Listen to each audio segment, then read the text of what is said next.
Hello wadau wetu wa KingoFarm. Tunawakaribisha sana. Sasa kwenye makala ya jana nilielekeza makosa matatu ambayo wafugaji wengi sana wanayafanya kimazoea, lakini huwa hawajui kama mbeleni kunakuwa kuna athari. Yeye labda anafanya kwa kuiga, anakuta labda mfugaji fulani amefanya hiki na yeye anafanya. Baadaye anaanza kupitia changamoto, bado pia anakuwa hajui kwa nini anapitia zile changamoto. Na yote haya tunayapata kutoka kwenye magrupu yetu yale ya WhatsApp. Tuna yale magrupu ambayo yanatoa elimu. Tuna wafugaji wengi sana ambao tunawaelekeza, tunawahudumia vizuri kabisa. Kabla haja kuelekeza changamoto, pia huwa tunataka akupe mazingira yake. Tunamwambia atume picha ya banda. Kwa hiyo huwa tunaangalia labda makosa mengine yanaanzia kwenye banda. Unaweza kuwa unalalamika kuku wako wanaumwa, unawatibia wasikii dawa, lakini kumbe changamoto ilianzia kwenye banda. Kwa hiyo hivyo hayo yote yanatupa majibu mengi sana ya wafugaji wengi ambao wanakosea maeneo mbalimbali. Katika maeneo ambayo nilikuelekeza jana, nilielekeza lile eneo la kuwafugia kuku kwenye cage. Hiki kitu nataka nikifafanue vizuri leo. Kwa wewe mfugaji ambaye unanisikiliza, naomba unisikilize kwa umakini kabisa, unisikilize vizuri kabla haujaanza kucomment, kwa sababu watu wengi pia hamjui kama kuna changamoto kufugia kwenye cage, na wengi mmeshaaminishwa kama cage ni nzuri. Mimi sijakataa cage ni nzuri, lakini cage unatumia kwa kuku wa aina gani? Kuku wa aina gani na cage yako umeijenga vipi? Yani umeiweka vipi? Changamoto kubwa ya cage kwa kuku, nizungumzia sasa kwa hawa vifaranga wadogo, kwa kuku wao ambao wana siku sifuri twende mpaka miezi mitatu. Changamoto yao kubwa ukiwa unawafugia kwenye cage ni baridi. Hawa kuku huwa wanapata sana baridi. Na hili baridi huwa linaingia hapa kwenye kifua. Yani kile kifua chote kile huwa kinapatwa na baridi. Yani baridi linaingia moja kwa moja kutokea kwenye zile nyaya. Zile chicken mesh ambazo unakuwa umewawekea pale chini, wanakuwa wanalipata baridi. Ukimchukua huyu kuku ambaye unamfugia kwenye hii cage, ukamlinganisha na kuku ambaye anafugwa kwenye banda dogo la kawaida, yani banda ya kawaida, chini amewekewa matandazo, utagundua kuwa yule kuku ambaye umemweka kwenye cage anapigwa na baridi kali sana kuliko huyu ambaye umemweka kwenye chumba afu chini kina matandazo. Kwa hiyo ukianza kumtibia mafua, yani kuku huyu kwanza ni rahisi kupata mafua, na akishapata mafua ukaanza kumtibia, jamani, utasumbuka.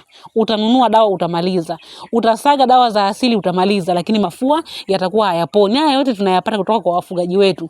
Sisi hapa shambani kwetu huwa hatutumii cage kabisa. Tunatumia matandazo, lakini tunachohakikisha tunawapa sana booster za asili na kinga za asili, kwa sababu ukija kwenye side nzuri ya keji, yani upande mzuri ambao kwa keji, ni kwamba kuku wanakuwa hawali kabisa kile kinyesi chao. Kinyesi chote kinashuka chini, kwa hiyo kwenye chakula na maji hakiingii kinyesi hata kwa bahati mbaya.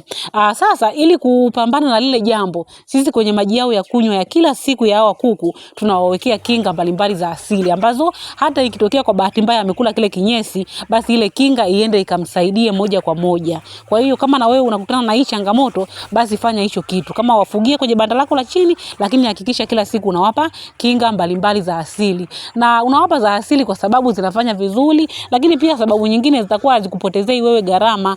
Nikija kwa upande mwingine, unavyolazimika kutumia keji. Keji ziko maalum kwa wale wafugaji ya sasa wa kuku wa mayai. Wale wafugaji wa kuku wa mayai wanashauriwa zaidi kutumia keji, kwa sababu kuku wa mayai wana asili ya kudonoana. Yani ukiwaweka wao wamekusanyana sehemu moja, yule kuku mwingine akishatoka tu pale kutaga wanaanza kumdonoa kule nyuma.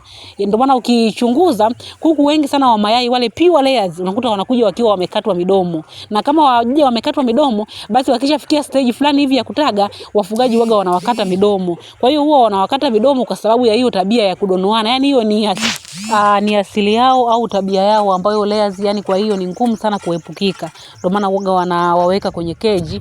Lakini vile vile wengine wanaweka kwenye keji kwa sababu ya kuhofia hayo magonjwa, kwa sababu wanaweza wakala kinyesi. Na kama unataka kuwatengenezea hii keji kwa sababu hiyo, basi hakikisha pale unapoweka keji chini yake pale pasiwe na uwazi, ule uwazi ambao unatoka nje moja kwa moja. Yani banda lako labda lenyewe lina wire mesh kuanzia ndani na nje, kule kuna wire mesh, alafu ndani tena pale wewe umeweka keji. Hapana, ile keji yako basi iwe ndani ya tofali, yani ndani ya chumba ambacho kinakuwa kina tofali. Hata pale chini pale pawe pamezibwa, yani pasiwe panaruhusu ile baridi kali kuingia. Kwa hiyo kama pale baridi inaingia, ukifika msimu huu wa baridi, sasa baridi ni kali na pale baridi inaingia, hapo ujue moja kwa moja kuku wako watakuwa wana changamoto sana ya mafua, lakini pamoja na stress. Unaweka kwenye banda, unakuta wanajisaidia ile miharo mieupe. Ile miharo mieupe utahangaika kuitibia, lakini ile miharo mieupe huwa ni stress. Kuku wanakuwa na stress ya baridi, lakini pia wanakuwa wana changamoto sana ya kuwatibia mafua. Kwa hiyo unavyojenga banda lako la keji, hakikisha unajua kwa nini unajenga na utalimaintain vipi ili kuhakikisha kuku wana survive vizuri kabisa kwenye lile banda la keji. Usikurupuke tu kujenga banda la keji kwa sababu umeona watu wanaweka keji. Kuna wafugaji wengi huwa wananipigia simu, wana changamoto, anakuambia yeye alijenga keji kwa sababu aliona kuna watu wanaweka keji, lakini ukiangalia na vikuku vyake vya kienyeji vidogo vidogo tu, kila siku vinavaa makoti, vinakufa, vinavaa makoti, vinakufa. Yani kuku naye anahitaji comfortability, na hii comfortability ataipata, anapenda sana akiwa chini. Yani pale chini wewe muwekee matandazo, utaona anavyochangamka, anachangamka. Kwa hiyo kuna wakati naye anataka mazingira mazuri ambayo yeye anayapenda, na ukimwekea chini matandazo haumii miguu. Hii kwenye keji wakati mwingine huwa inawaumiza kuku miguu. Kuna mfugaji nilishawahi kukutana naye, kuku wake alikuwa anawahudumia vizuri tu, ila walikuwa wana changamoto hawatembei vizuri. Akitembea kidogo anakaa, anatembea kidogo anakaa. Lakini yani haelewi tatizo ni nini, kwa sababu anawapa chakula ambacho kimetengenezwa vizuri, anawapa vitamin, lakini bado kuna shida kwenye miguu. Kwa hiyo nikajamwambia hao kuku watoe kwenye keji, waweke kwanza chini, waweke kwenye banda lao la chini nzuri, weka matandazo, wapate hewa ya kutosha, halafu ujaribu kuwafugia kwenye keji. Alifanya vile.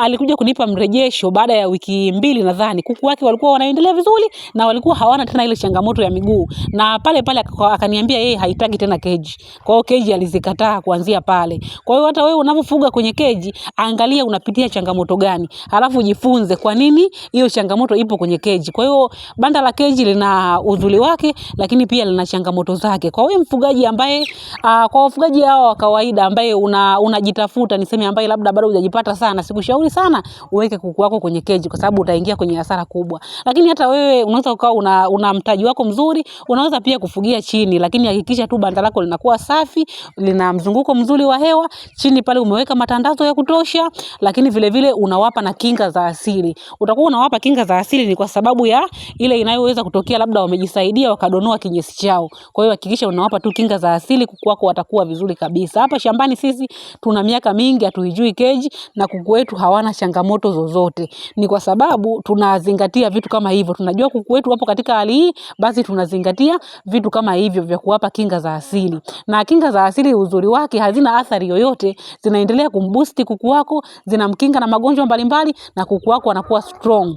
Kama unahitaji hizi kinga, sisi KingoFarm tuna vitabu 2 vya tiba za asili. Tuna toleo jipya na toleo la zamani. Kwa hiyo tuna matoleo mawili, yote hayo yameorodhesha mimea ambayo inatibu na kukinga pamoja na dalili na visababishi vya magonjwa mbalimbali ya kuku. Ukiwa na hivi vitabu 2, hutaingia kabisa kwenye duka la dawa kununua dawa ya dukani. Hiki kitabu cha pili kimeenda kufanya maboresho ya kile kitabu cha kwanza, na pia kimeenda kuongezewa vitu vingine ambavyo havimo kwenye toleo la kwanza. Kwa hiyo ukiwa na hivi vitabu 2 vya tiba za asili, toleo la zamani na toleo jipya, utafuga vizuri kabisa. Utakuwa unawapa kuku wako kinga za asili bila gharama yoyote ile, na kuku wako watapendeza, watakuwa na afya bora, watakuwa wasumbuliwi na magonjwa. Lakini pia tuna vitabu vya kutengeneza chakula, miongozo mbalimbali ya kuwafuga, kama kitabu cha ufugaji wa broiler, kinakupa mwongozo mzima wa kumfuga broiler kuanzia day 1 mpaka unampeleka sokoni. Pia tuna kitabu cha ufugaji bora wa kuku wa kienyeji, kinakuelekeza namna bora ya kumfuga kuku wa kienyeji bila kupata changamoto yoyote, kuanzia wanapoanguliwa